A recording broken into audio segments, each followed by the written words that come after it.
Welcome to the lecture Housing in the Global South. My name is Darin Kaczishke, and I am an associate professor at the Department of Management in the Built Environment at the Faculty of Architecture in the Built Environment at Delft University of Technology in the Netherlands. What are the key housing challenges affecting countries in the Global South today? What are the main elements that housing policies need to consider to tackle these problems? And who are the main institutions and actors addressing these challenges? In this lecture, I will provide you with some basic background elements to understand the main issues that countries in the Global South are facing with regards to the provision and management of social and affordable housing today. Let's start by looking at the big picture. According to the United Nations Human Settlements Programme, UN Habitat, 90% of urban growth in 2030 will take place in Africa, Asia, Latin America, and the Caribbean. A major urban problem in the Global South for many decades has been the widespread presence of slums and informal housing in bad conditions. This means poor physical quality of the dwellings and the surrounding areas, lack of basic sanitary services, and ultimately unhealthy and unsafe living conditions for a huge number of people.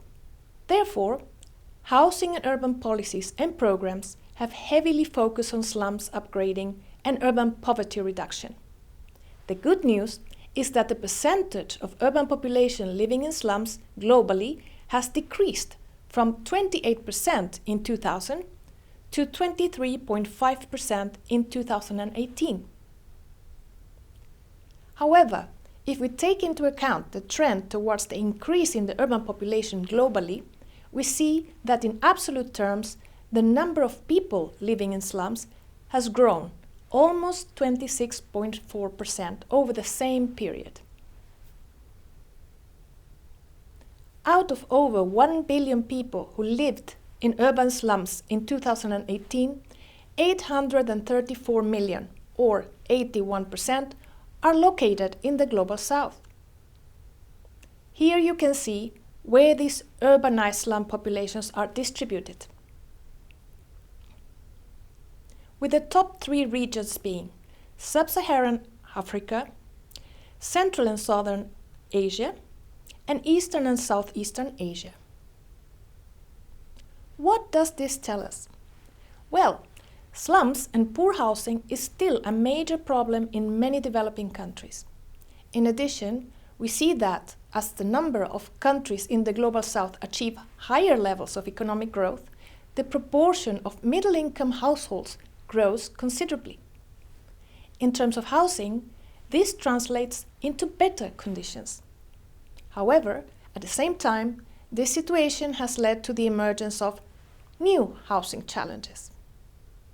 These new challenges include, for example, the maintenance and management of older housing stock.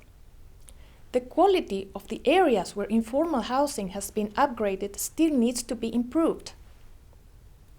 Often, new housing projects have been built without the necessary infrastructure, facilities, and transport connections.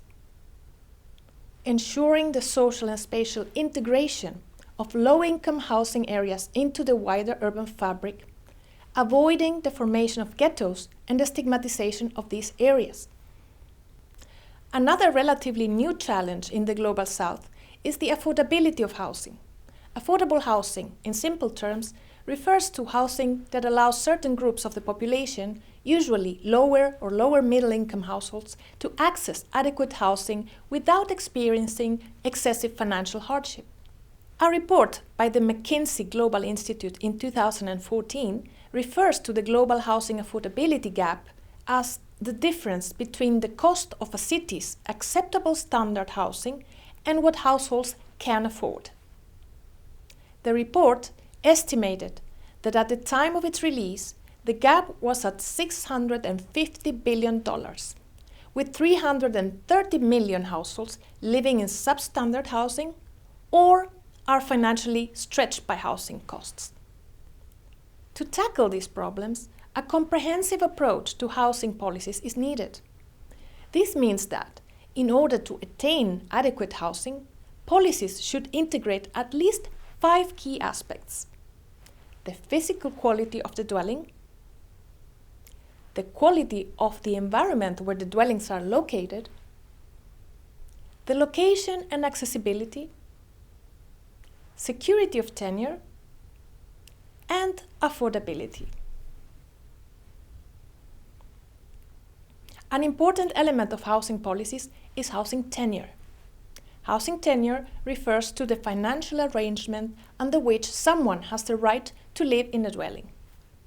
The most common housing tenures across countries are home ownership, private rental housing, social rental housing, which in some countries is called public housing or subsidized housing,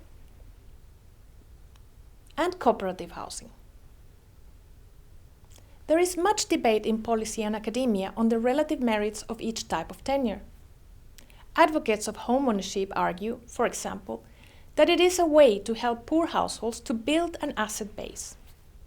Others, however, are critical of too much emphasis on home ownership at the expense of rental housing, which would facilitate geographical and employment mobility, and so on. What are the main housing tenures in your country? Is there a good balance between these tenures? Housing policies require the participation of different actors and institutions. We can identify 4 types of actors or institutions that play important roles in the production and management of housing in most countries. This triangle diagram shows at the top the state or government actors. On your right, the market or commercial actors. On your left, community actors. Community actors include cooperatives and other self-organized groups of households that work together to provide house for and by themselves. Lastly, if you look at the center of the triangle, you will find a 4th type of actor. This we call third sector. These are organizations such as social enterprises which operate like businesses but are not for profit. In other words, they have a social mission but need to be financially viable to continue to exist. So, what are the key actors and institutions providing and managing housing in your country? How well do these actors and institutions fulfill their role? How could this change in order to have better housing? I hope that you have enjoyed this video.